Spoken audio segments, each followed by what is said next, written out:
Welcome to Monmouth In Focus, a comprehensive look at Monmouth County, the place you want to be. Monmouth County is centrally located in the state with 27 miles of Atlantic Ocean shoreline, nationally recognized parks, state-of-the-art libraries, school systems, and public services. Monmouth County is home to more than 660,000 residents. It's a great place to work and live. Monmouth In Focus will highlight county services that are readily available to you as a Monmouth County resident. Thanks for joining us for Monmouth In Focus. You'll know why Monmouth County is the place you want to be. Hello and welcome to Monmouth In Focus, a program about the services and functions of Monmouth County government. I'm your host, Cynthia Scott. Superstorm Sandy was the worst storm in New Jersey history, wreaking havoc throughout Monmouth County's coastal communities. As a result, the Monmouth County Prosecutor's Office has launched the Monmouth County Superstorm Sandy Fraud Task Force. And joining me today to talk about that is Acting Prosecutor Christopher Gramiccioni. Prosecutor, thanks so much for joining us today to talk about such an important issue here. You launched the Superstorm Sandy Fraud Task Force. Let's talk about what that is. Absolutely. It's a task force designed to help people who struggle in the rebuilding efforts after being devastated by the storm. We looked around the country and what we saw is historically after catastrophes, hurricanes, earthquakes, during the rebuilding effort, it's unfortunate that there's going to be opportunities for unscrupulous contractors and people who want to get involved in charity scams to take advantage of those that are well-intentioned. That's why we formed the task force, to be a deterrent to that. So basically, finding out what happened after storms and hurricanes and natural disasters in other parts of the country made you establish this here in Monmouth County? Right. We wanted to get out in front of it before the crest of development happens as it gets warmer into the spring. We serve a twofold purpose. One is proactive, trying to educate homeowners and consumers that are going to undertake rebuilding. But the other part, unfortunately, is helping them in a reactive capacity. Sure. If they have been defrauded or if they're the victim of any unscrupulous workmanship at their homes or charity schemes, that type of thing. And you launched the task force in recent months after the storm, obviously. How much work did it take, though, for you to, put this all together? It wasn't that much work because when you have a consensus of opinion, which is what we had, everyone was interested in doing the right thing. And the right thing was to be there for our constituents across the county. So I had county support, I had state attorney general support, I had the support of the municipal towns that were affected. And really it was easy to put together other than just creating memoranda of understanding with all the organizations to include federal agencies like the FBI and the IRS. Everyone understood that we needed to be on the same page and streamline efforts here, and that was the goal behind the program. So this isn't just a county effort, it's a statewide, it's a federal, it's a local effort as well, correct? Everyone's involved here. That's exactly right. We're running the task force here because we're essentially on the tip of the spear, best suited to interact with our constituents and the municipal government representatives and employees. But yes, it's being coordinated by the state attorney general's office. They have a working group, and they're coordinating other counties that were affected as well. That said, we're running it with federal assistance as well as municipal help. Of course, county agencies that would have a jurisdiction or role, and there's a number of them as well. It's all hands on deck is the way we look at it. Absolutely. Like I said before, Superstorm Sandy was the worst storm in New Jersey, and here in Monmouth County alone, so many homes went unaccounted for, so many homes were destroyed, vanished, partially destroyed. Everyone has a story in a sense, throughout, especially our coastal communities. And what's the message here that you want this task force to send out? Well, the message is twofold. It's proactive. Yes. We can help you. We can give you information and serve as a resource on what tips, what things to do, what things not to do before you decide to hire a contractor or before you decide to contribute to a charity. And then the alternate message is we're here to help you. Call us. We can streamline the process for you. Rather than calling a host of different governmental agencies or an attorney or a municipal police chief, call us because we're all working in unison together to streamline that process for you. And we will serve as essentially a choke point for them, and we'll liaison with them until the problem's resolved.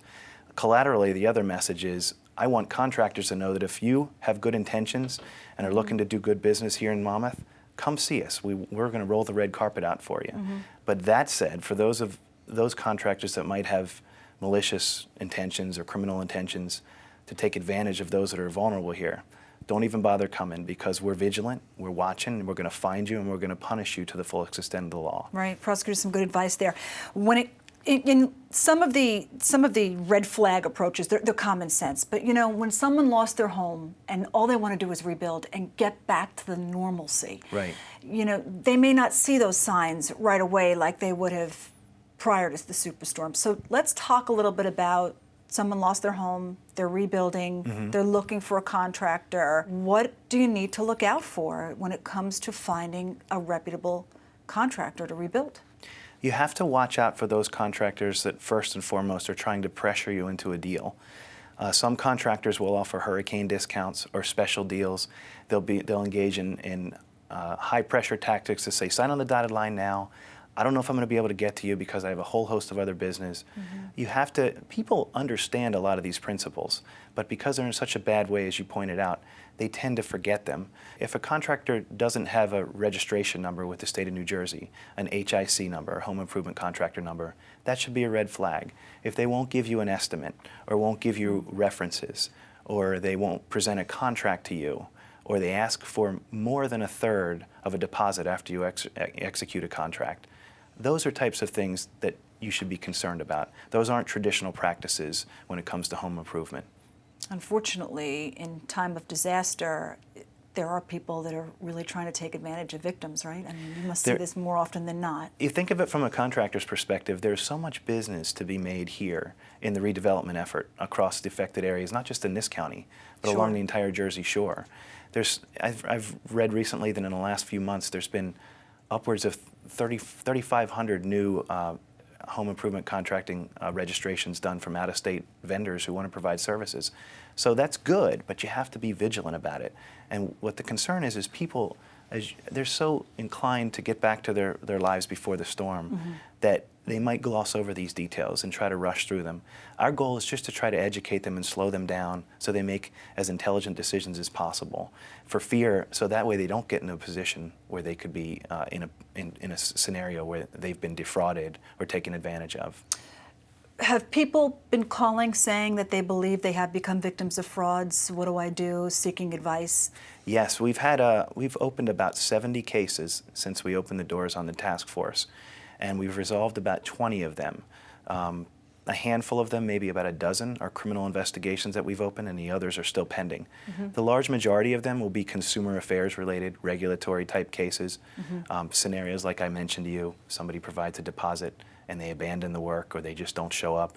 And we can resolve that through the pressure of the task force. When you have all these collective efforts working together, these organizations, that's a lot of leverage to exact against a contractor who might just be negligent in the performance of their duties. So we have opened a good amount of cases. You also have an office where people can actually go and ask questions and fill out applications as well? We do. We figured that people might want a physical location to reach out to rather than just a hotline or a website. And our office is in Port Monmouth at the Port Monmouth Activity Center. It's up in the Bayshore area. And we have office hours on Tuesday mornings and Thursday afternoons, but we expect to expand those hours once we get deeper into the spring and based on need, if there are more complaints that are coming through, if there's more foot traffic. Right, and Prosecutor, we're coming off of a rough winter. I would imagine that, like you said, that there's going to be, probably going to be a lot busier in that office as the weather warms up and people do start building more and more. I would imagine it's more important now to get this message out, right? Absolutely, and we've flooded it throughout the county at different government buildings. Historically around the country, it usually takes about 4 to 6 months before you start to see a real vigorous redevelopment occur, and that's because people are it's taking time to settle the insurance claims and get the checks in hand so they can undertake the development. Right. When it comes to the fraudulent contractors, you know, what could they be charged with, and what's the message that you want them to hear if they're listening? Well, as far as criminal charges go, they could be charged with a host of different crimes, fraudulent type offenses, theft by deception, theft, just outright theft. Civilly, on the regulatory side, they could be charged with violations of the New Jersey Consumer Fraud Act. And that's for basic things such as not registering with the state of New Jersey, up to the things that you would expect, not performing specific performance on jobs, taking money from consumers and then not performing, non-performance. And that's just in that realm. Civilly, they could also be sued for recovery of these things, but that obviously would entail the assistance of a private attorney. We think that we can resolve most a large majority of the claims that people will file through the remedies that we have in the New Jersey Consumer Fraud Act and then the criminal statutes that might or might not apply. Okay, and prosecutor, quickly, if somebody needs the phone number or a website, where can they go? Well, you can go to our website, which is www.sandyfraud.com, and you can file a complaint there and gather a bunch of information on what steps to take.